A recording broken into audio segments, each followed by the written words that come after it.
કારણ કે અનુશાસન એ અગત્યનું છે, એની સાથે સાથે અનુષ્ઠાનનું સાતત્ય જળવાય એ પણ એટલું જ અગત્યનું છે. એટલા માટે જ ભાગવતના મહાત્મ્યમાં જે વિધિ કથન કર્યું એમાં એમ કહ્યું કે બને તો કથા ઉપવાસ કરીને સાંભળવી, ભૂખ્યું ન રહી શકાતું હોય તો એક સમય ભોજન કરીને કથા સાંભળવી.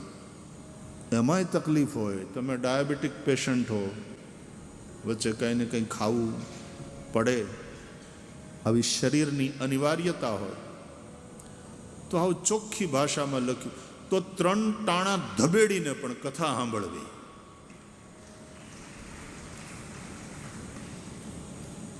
મુખ્ય વાત કથા છે.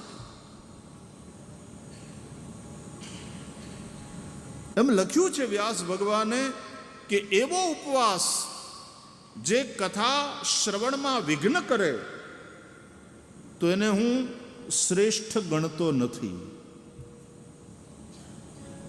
એના કરતા તો ખાઈને કથા સાંભળવી. એટલા માટે તો આપણે કથાઓમાં બધી ભંડારાની વ્યવસ્થા, ને આપણે ત્યાં લોકોને જમાડવામાં બહુ રસ છે. અન્નદાનનું બહુ મહત્વ છે આપણે ત્યાં. એ વિદ્યાદાન, અન્નદાન, ઠેક ઠેકાણે અન્ન ક્ષેત્રો ચાલતા હોય છે. અમારે બગડાણામાં બજરંગદાસ બાપા જે દિવ્ય મહાપુરુષ થયા, એને ત્યાં તો રાઉન્ડ ધી ક્લોક અન્ન ક્ષેત્ર ચાલે. અમુક સમયે તમે પહોંચો તો જ તમને પ્રસાદ મળે, જમવાનું મળે, નહીં તો નહીં. એવું નહીં. રાતના 1:30 વાગે પણ કોઈ પહોંચે તો એનું સ્વાગત થાય ને પછી પૂછવામાં આવે, બાપા જમવા બેસી જશો? જમવાનું તૈયાર પ્રસાદ. અરે કે બાપા 1:30 વાગે થોડું જમવાનું હોય. તો પછી દૂધ, ચા, કોફી કાંઈ? રાતના 1:30 વાગે આવું પૂછવામાં આવે. આ ભારત છે, અહીંયાની ભાવભૂમિ છે. આપણે શીખ પરંપરાના ગુરુદ્વારામાં જ્યાં જ્યાં લંગર સાહેબ ચાલે, કેટલા ભાવથી બધાને જમાડે. હજારોની સંખ્યામાં લોકો રોજ પ્રસાદ લેતા હોય. અન્નદાન આ કોવિડના સમયમાં, અને અત્યારે કદાચ ચાલુ હશે, મને ખબર નહીં, પણ સરકારે તે એવો જે અભાવગ્રસ્ત વર્ગ છે એને માટે મફતમાં અનાજ વિતરણ એની યોજના ચાલુ રાખી હતી. રાજાનો એ ધર્મ છે. દાતાઓ અન્નદાન કર્યા કરે, પણ ખાવાવાળાનો પાછો ધર્મ છે, એનું કર્તવ્ય છે કે મફતમાં ન ખાવું. મતલબ સરકારની પાસેથી મળતું અનાજ હોય, એક પૈસા વગર મળે છે, કે અન્ન ક્ષેત્ર ચાલતા હોય અને ત્યાં લોકો પ્રસાદ લેવા જાય. ઘણા લોકો નિયમિત રીતે જાય અન્ન ક્ષેત્રોમાં જમવા માટે,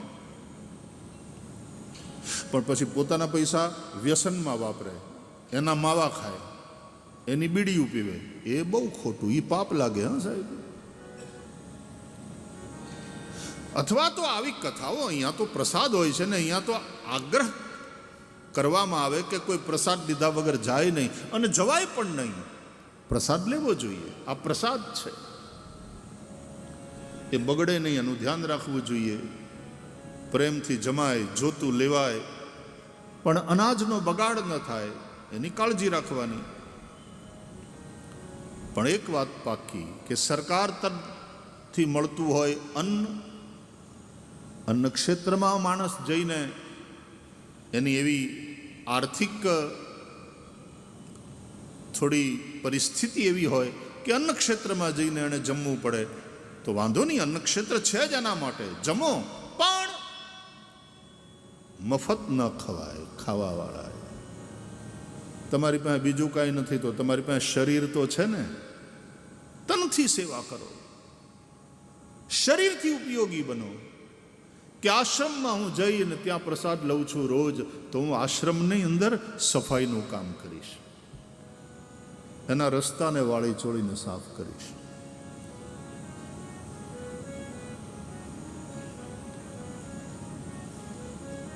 તમે શરીરથી ઉપયોગી બનો. મહારાષ્ટ્રના સંત ગાડગે મહારાજ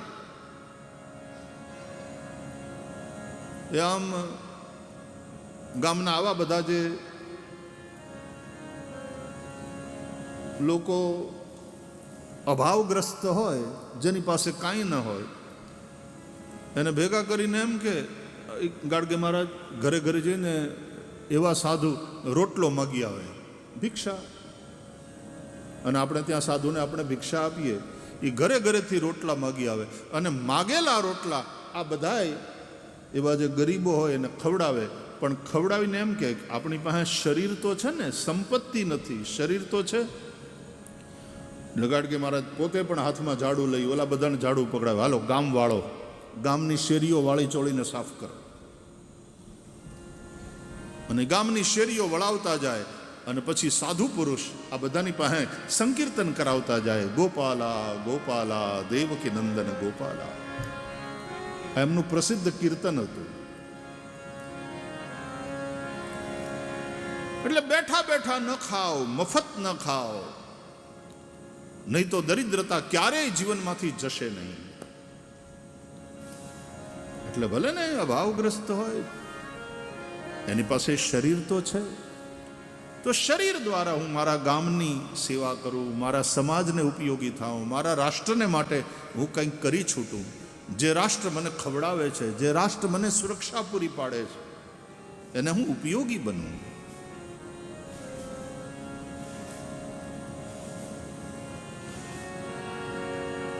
વચ્ચે આપણે નહોતું હાલ્યું, પાકિસ્તાનની સાથે જરાક ગરમા ગરમી થઈ ગઈ હતી, પછી આપણી સેના એને છૂટો દોર મળેલો ઓપરેશન સિંદૂરને. એ પહેલાંય તે થોડી એવી ઘટનાઓ ઘટી હતી. તો મને બે જણા કે ભાઈ શ્રી છૂટ આપો તો અમારે બોર્ડર ઉપર જવું છે. મેં કીધું કેમ? તો કે આ આપણા રાષ્ટ્ર ઉપર પેલું લડવું જોઈએ, આપણી પાસે શરીર છે. મેં ત્યાં જઈને શું કરશો? તમે કંઈ એવી મિલિટરીની ટ્રેનિંગ તો લીધી નથી.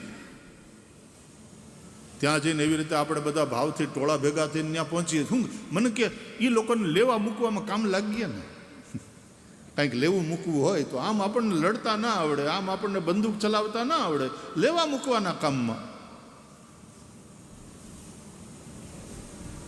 ભાવ તો હે સેવા કા. અને એમ કરતા કરતા એવડા એ શીખવાડશે તો બંદૂક હલાવતા શીખી જઈશું. દેશ કાજે મરી ન શકીએ, બધાયને શહીદ થવાનો એવો લાવો ન મળે, પણ દેશ કાજે જીવી તો શકીએ જ. તો મફતનું નહીં ખાવાનું. મફત શબ્દ બહુ ખતરનાક છે. મફત નહીં, હરામનું નહીં, મફતનું નહીં. યાદ રાખો, તમે જે ખાઓ છો અને તમે જે પીવો છો એ તમે બનો છો. You are what you it and what you drink. અને તમે જે ખાઓ છો પીવો છો એનાથી તમારું શરીર બને છે. રસ, રક્ત, માંસ, મજ્જા, મેદ, અસ્થિ, 7 ધાતુઓ બને. આપણું જે ફિઝિકલ એક્ઝિસ્ટન્સ છે એ તૈયાર થાય.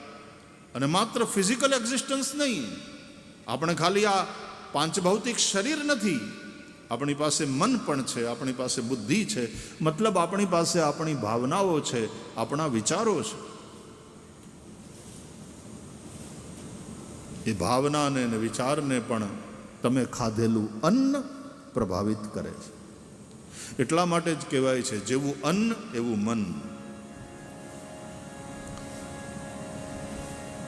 જે ખાઈએ છીએ એ આહાર પેટમાં ગયા પછી 3 ભાગે વહેંચાય છે. એનો સ્થૂલ ભાગ મળ અને મૂત્રના રૂપે નીકળી જાય શરીરમાંથી. મૂત્ર દ્વાર અને મલ દ્વાર દ્વારા નીકળી જાય. પસીના પ્રસ્વેદ જેવા માધ્યમથી પણ શરીરમાંથી નીકળે, ટોક્સિન્સ બધા નીકળી જાય. એ સ્થૂલ ભાગ. આહારનો જે સૂક્ષ્મ ભાગ છે એ રસ, રક્ત, માંસ, મજ્જા એમ શરીરની આ 7 ધાતુ બને અને આપણું શરીર ટકે. અને આહારનો જે સૂક્ષ્મ ભાગ છે એનાથી મન બને છે. વિજ્ઞાન હજી આ વાતનો સ્વીકાર નથી કરતું, આ ત્રીજી વાતનો.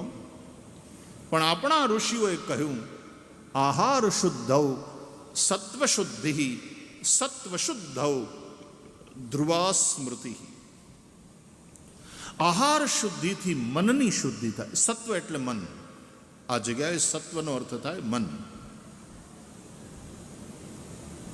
આહાર શુદ્ધિથી મનની શુદ્ધિ, અને મનની શુદ્ધિથી ધ્રુવા સ્મૃતિ. મન શુદ્ધ હોય બહુ જરૂરી. મનની ભાવનાઓ શુદ્ધ હોય. ભાવના શુદ્ધ હોય મનની, વિચારો ઊંચા હોય અને વ્યવહાર શાલીન હોય, એ માણસ વંદનીય છે. એને જ સજ્જન કહેવાય. મનમાં વિચાર, ભાવના કોકનું પડાવી લેવાની, વિચાર કોકને પાડી નાખવાના કે આ કેમ આગળ નીકળી જાય. અને એવી ભાવના અને એવા વિચારને કારણે વ્યવહાર નિકૃષ્ટ બનતો જાય છે અને માણસ ધીરે ધીરે ધીરે રાક્ષસની કોટીમાં જતો જાય. આપણા શાસ્ત્રો કહે છે મનુર્ભવ, मतलब मनुष्य था. तू मनुष्य है, तू मानव है, तू मानव बन, तू इंसान बन. અને આપણો સનાતન ધર્મ એક શ્રેષ્ઠ ઇન્સાન બનતા શીખવાડે છે. સનાતની હિન્દુ થવું એટલે શ્રેષ્ઠ ઇન્સાન બનવું, સારા માનવ બનવું. અત્યારે તો દુનિયાના ધર્મોમાં જે હોડ ચાલી છે, ધર્માંતરણની, સંખ્યા વધારવાની, કે જેટલા હોય એટલે વટલાવો આપણામાં લાવો, સંખ્યા વધારો. સંખ્યા વધે એટલે આપણા વોટ પણ વધે, વોટ પણ વધે એટલે ભવિષ્યમાં દૂરદ્રષ્ટિ આપણી સરકાર આવે, આપણી સત્તા આવે. ધર્મની હારે કેટલું ભળી જાય છે. ધર્મનું વિશુદ્ધ રૂપ આપણે રહેવા દીધું નથી. ધર્મનો સંબંધ સંખ્યા સાથે નથી, ધર્મનો સંબંધ સત્ય સાથે છે. ધર્મુન દૂસર સત્ય સમાના. યતો ધર્મસ તતો જયઃ. મહાભારત. જ્યાં ધર્મ છે ત્યાં જય છે.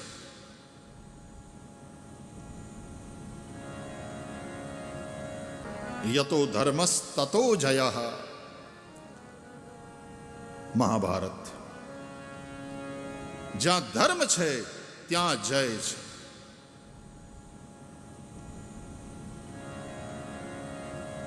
અને ધર્મ ત્યાં છે જ્યાં સત્ય છે. માટે સત્યમેવ જયતે.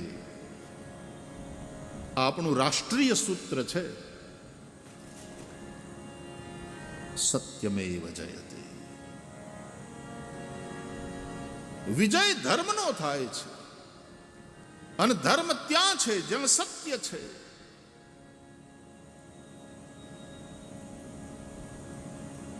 સંખ્યા એ તો કૌરવોની વધારે હતી. 100 કૌરવ, પાંડવ ખાલી 5. કુરુક્ષેત્રના રણાંગણમાં કૌરવોની સેના પણ મોટી હતી, 11 અક્ષૌહિણી. પાંડવોની સેના તે નાની, માત્ર 7 અક્ષૌહિણી. તો બધી રીતે બળુકા હતા કૌરવો. એનું પલ્લું નમતું હતું,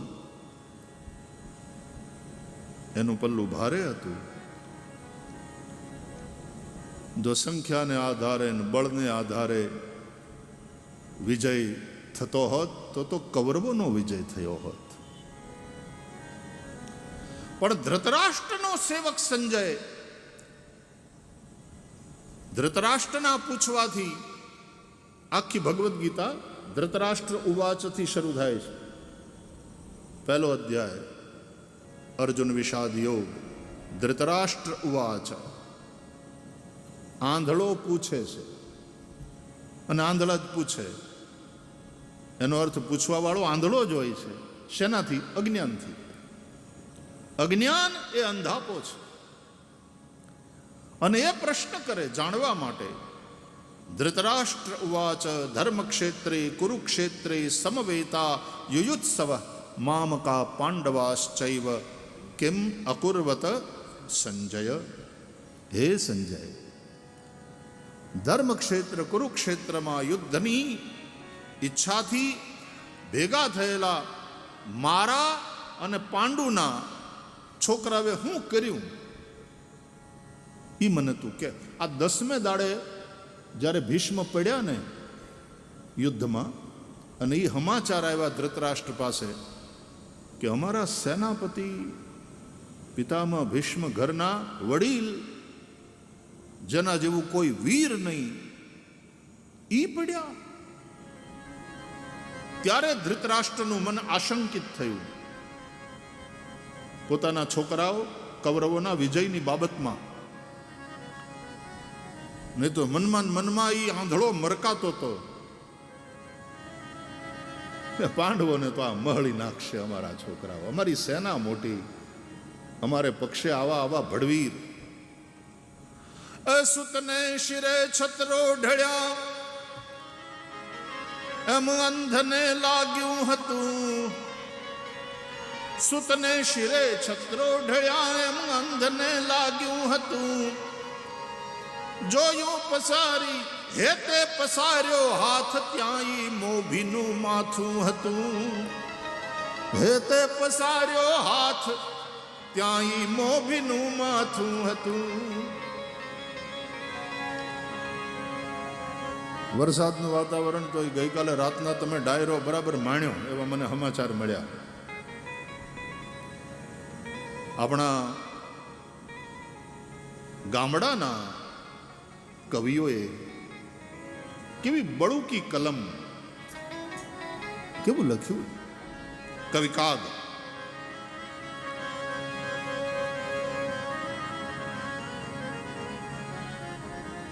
સુતના શિરે છત્રો ઢળ્યા એમ અંધને લાગ્યું હતું. અંધ ધૃતરાષ્ટ્રને એમ લાગ્યું હતું કે કુરુક્ષેત્રના યુદ્ધમાં બધી રીતે દુર્યોધનનો પક્ષ, કૌરવોનો પક્ષ પ્રબલ છે. સેના મોટી, બળુકા માણસો, દ્રોણ ને કર્ણ ને ભીષ્મ ને આવા બધા ભડવીર. મારા દીકરાઓનો જ વિજય થાય, કોઈ શંકાને સ્થાન નથી.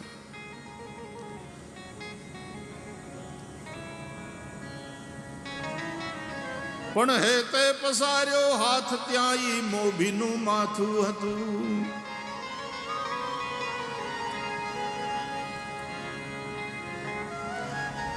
કુરુક્ષેત્રમાં કુંતાસુતોને છત્રનો વિભ્રમ હતો. પાંડવોને છોડ્યા નહીં કવિએ. કુરુક્ષેત્રમાં કુંતાસુતોને છત્રનો વિભ્રમ હતો. પણ સિંહાસને ચડવા ગયા પગ હેઠ હી માળો હતો. સિંહાસને ચડવા ગયા ત્યાં તો પગ હેઠ હી માળો હતો. પાંડવો જીત્યા, હસ્તિનાપુરનું રાજ આવ્યું હાથમાં. રાજ કર્યું ના કર્યું, ત્યાં તો હેમાળે હાડ ગાળવા માટે નીકળવું પડ્યું. કોઈ વસ્તુ અહીંયા કાયમ છે જ નહીં ભાઈ. નથી સત્તા ટકતી કાયમ માટે, નથી સંપત્તિ ટકતી, ન પદ ન પ્રતિષ્ઠા.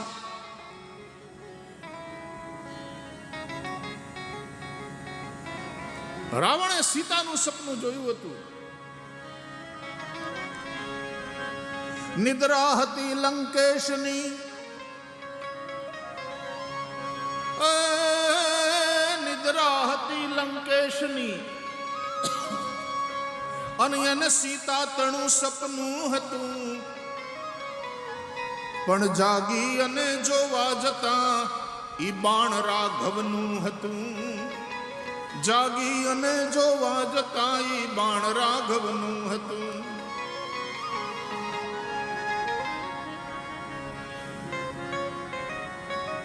સપનું સીતાનું હતું, પણ જાગીને જોયું ત્યાં તો રાઘવના બાણે રાવણના પ્રાણ હર્યા.